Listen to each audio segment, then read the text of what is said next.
দিল্লি নয়, পিন্ডি নয়, নয় অন্য কোনো দেশ, সবার আগে বাংলাদেশ। দিল্লি নয়, পিন্ডি নয়, অন্য কোনো দেশের আগে দেশ, অন্য কোনো দেশ, যাই হোক সবার আগে বাংলাদেশ। তারেক রহমান। আসলে দিল্লির সাথে পিন্ডি এনে উনি কি ঢাকতে যাচ্ছেন বলে আপনার মনে হয়? পিন্ডি ইস্যু কেন? এ হচ্ছে আমার প্রতি প্রশ্ন। প্রসঙ্গটা হলো যে গতকালকে বিএনপি একটা হুঁশিয়ারি, একটা থ্রেট করছে ইউনূস সরকারকে। সেখানে উনি এই স্লোগানটা আনছে। গত কয়েকদিন ধরে দেখা যাচ্ছে এই ধরনের স্লোগান উনি নিয়ে আসছেন। এটা সম্পর্কে এক কথাই বললে যেটা হবে যে চোরের মন পুলিশ পুলিশ। অর্থাৎ আপনি যদি একটা অপরাধী হন, আপনি যদি একটা খারাপ কাজ কিছু করে থাকেন, সবসময় আপনাদের টেনশন থাকবে, এই বুঝি ধরা পড়ে গেলাম, এই বুঝি পুলিশ এসে পড়লো, এই বুঝি আমার অপরাধের কথা জেনে ফেললো মানুষ। এই যে টেনশনটা থাকে আপনার, এটা বোঝানোর জন্য বলা হয় চোরের মন পুলিশ পুলিশ। সাধারণ মানুষ তো পুলিশ দেখলেই ভয় পাওয়ার কোনো কারণ নাই, সে যদি কোনো অপরাধী না হয়। তো এটা তো লুকানো নাই যে খোল বিএনপি, তারেক জিয়া এখন এটা ইন্ডিয়ার কোলে উঠে বসে থাকা দল। এটাও লুকানো নাই যে ওয়াকার, র, বিএনপি এবং সাথে আওয়ামী লীগ, আরও সাথে কেউ কেউ আছে, জামাত ইসলাম আসা যাওয়া করতেছে। এই বিষয়গুলো তো কারো কাছে লুকানো নাই। আর এতে এক তো এক্সপোজড। এটা প্রত্যেকের ভাষ্য দেখেন, প্রত্যেকের কথার সুর, দাবির ভিতরে যে মিলটা, সেটা তো কম বেশি পরিষ্কার। উনি ভাবছেন যে এখন আমার এই স্লোগানটা দিয়ে আমি যে মিটিং করবো, মিটিং করলে তো আমার সম্পর্কে প্রশ্ন উঠবে অনেকের মনে। সেটাকে ঢাকার জন্য আমার যেচে এখন বলতে হবে যে উনি দিল্লির পক্ষের লোক না। আচ্ছা, আর দিল্লি বলে ফেলাইছেন, এতে দিল্লি যদি আবার অখুশি হয়, আচ্ছা আবার এটা ব্যালেন্স করার যখন পিন্ডি আনেন, তাহলে পাকিস্তানকে বোঝান। ফ্যাক্টস হচ্ছে পিন্ডি সম্পর্কে বলা না বলাটা কখন আসছে? জেনুইনলি আসছিল 71-এর আগে বা আশেপাশের সময়। কি অর্থে? যেহেতু 71-এর ভিতর দিয়ে আমরা একটা ভাগ হয়ে যাচ্ছি পাকিস্তান থেকে। সো এই প্রসঙ্গটা এনেছিলেন ভাসানী ইলেকশনের আগ দিয়ে, ইলেকশনের পরে, মানে 70-এর নির্বাচনের আগ দিয়ে বা পরবর্তীকালে।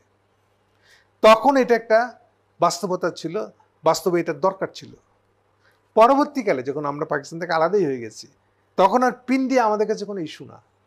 পিন্ডি আমাদেরকে আবার দখল করে নেবে, এটা তো কোনো ইস্যুই না। তখন এটা একেবারেই মৃত হয়ে গেছে শেখ মুজিবের ক্ষমতাচ্যুত হওয়ার পরে। ওটা কিছুটা জায়গায় তুলছিল যখন মোস্তাক কিছুদিন ক্ষমতায় ছিল। তো এরপর থেকে আর কখনো পিন্ডি প্রসঙ্গটা আমাদের কাছে মানে প্রাসঙ্গিক হয় নাই। আর একটা হয়েছিল যখন শেখ হাসিনা ক্ষমতা আসার পরে 10-11 সালের থেকে 12 সালে বিশেষ করে, যখন উনি শাহবাগী যখন জানাতে করাইতে গেলেন, তখন ওরা যেচে অ্যান্টি পাকিস্তানি একটা স্লোগান আনছিল। ওই যে রাজাকার হওয়া, কিছু হলেই উনি রাজাকার, উনি পাকিস্তানি, উনি পাকি। এই যে এথনিক ঘৃণা ছড়ানো বাস্তবতাগুলা তৈরি করছিল হাসিনা। দেখেন আপনি মাঝখানে কিন্তু নাই। জিয়া রহমানের ক্ষমতা আসার পরে এরপর থেকে পাকিস্তান আর আমাদের ইন্টারনাল রাজনীতিতে কোনো ইস্যু না। কতদিন পর্যন্ত একেবারে পরের শতকের 2012 সালের আশপাশ থেকে আবার পাকিস্তান ইস্যু হচ্ছে।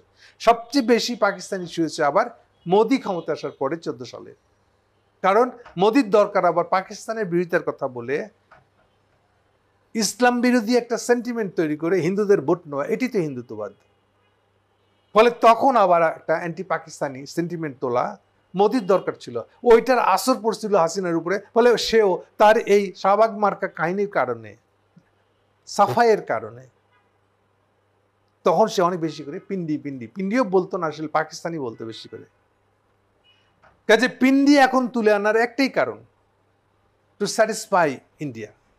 যে দিল্লির বিরুদ্ধে বলছে, না জানি আবার দিল্লি খেপে যায়, তাই পিন্ডি বলে আবার ব্যালেন্স করছে। কিন্তু এগুলো দিয়ে কি ঢাকা যাবে? এটা তো কমপ্লিটলি ন্যাংটা হয়ে যাওয়া। ওয়াকার সাহেব ডিসেম্বরে নির্বাচন দিতে হবে, তারেক সাহেব বলতেছেন ডিসেম্বরেই নির্বাচন দিতে হবে। ইন্ডিয়ার তো শুরু থেকেই বলে আসতেছে এখনই নির্বাচন, ইউনূস সাহেবের সাথে কোনো ডিল করবেন না। ফলে এগুলো তো একেবারে স্টাবলিশড ফ্যাক্ট। এগুলো তো নতুন করে আর ব্যাখ্যা দেওয়ার কিছু নাই, এটা এত স্টাবলিশড। এবং কথাবার্তার ভিতর দিয়েই বিএনপি সেটাও প্রমাণ করেছে। যেমন এখন স্লোগান শিখছে অসাম্প্রদায়িকতা। দেখেন আপনি, বিএনপির জন্মের পর থেকে কখনো এই শব্দটা ইউজ করে নাই, তারা ইউজ করতেছে। যতগুলো আওয়ামী বয়ান ছিল, বাঙালি জাতীয়তাবাদী বয়ান ছিল।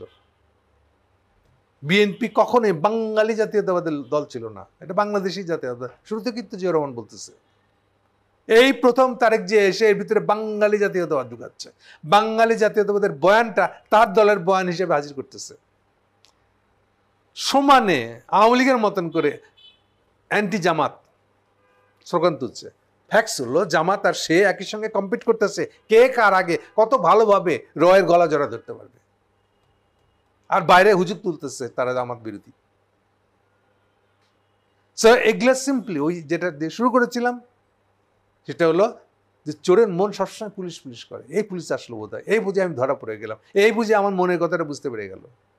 স্যার এই বক্তব্যটা সার কথা হচ্ছে এটাই যে আপনার নিজে অপরাধীর মনটা তো চুরি পুলিশ পুলিশ করবি আসলে। সো দিল্লির কোলে বসে থাকা লোকটা রয়ের মানে পরিকল্পনা মাতে আমাকে যে নিজেই সিদ্ধান্ত নিয়েছে যে রয়ের হাত ধরে ইন্ডিয়ার হাত না ধরে সে ক্ষমতা যাবে না। তাকে নতুন করে বলার তো দরকার নেই, দরকার পড়ে না আসলে। প্রতি মুহূর্তে প্রতিটা স্লোগানে প্রতিটা বক্তব্যে তারা যে রয় কোলে বসে আছে এইটা তারা প্রকাশ করতে দ্বিধাও করে না।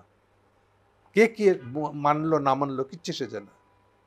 দেখেন আন্দোলনের সময় থেকে 23 সালে হঠাৎ করে মির্জা আলমগীর বলা শুরু করে মৌলবাদ বিরোধী। এই যে দেখেন বিএনপি হিস্ট্রিতে কখনো তারা জোর করে বলার চেষ্টা করে নাই তারা মৌলবাদ বিরোধী। মৌলবাদ এটা কোনোদিন তাদের স্লোগান ছিল না, কোনোদিন তাদের বক্তব্য ছিল না, কোনোদিন তাদের বয়ানের ভিতরে এই শব্দ ছিল না। এই শব্দটা তো আসলে হিন্দুত্ববাদীদের, এই শব্দটা আসলে প্রগতিবাদীদের। অথচ তারেক জিয়ার বিএনপি অবলীলায় এইসব বাঙালি জাতীয়তাবাদী বয়ান, প্রগতিশীলতার বয়ান আপন করে নিচ্ছে। এগুলো তো এই প্রমাণগুলো ঢাকবে কি করে উনি? বলে দিল্লির নয় বলে তো হচ্ছে না, তো আসলে দিল্লির। এগুলোর কখনই তারা ঢাকতে পারবে না, এবং আমি মনে করি না এই জীবনে আর এটা পারবে। এইভাবেই থাকতে থাকতে বিএনপিটা শেষ হয়ে যাবে। এছাড়া আমি আর এর কোনো ভবিষ্যৎ দেখতেছি না। সার কথা হলো এই যে আপনি এইসব স্লোগান দিয়ে কিছু ঢাকতে পারবেন না।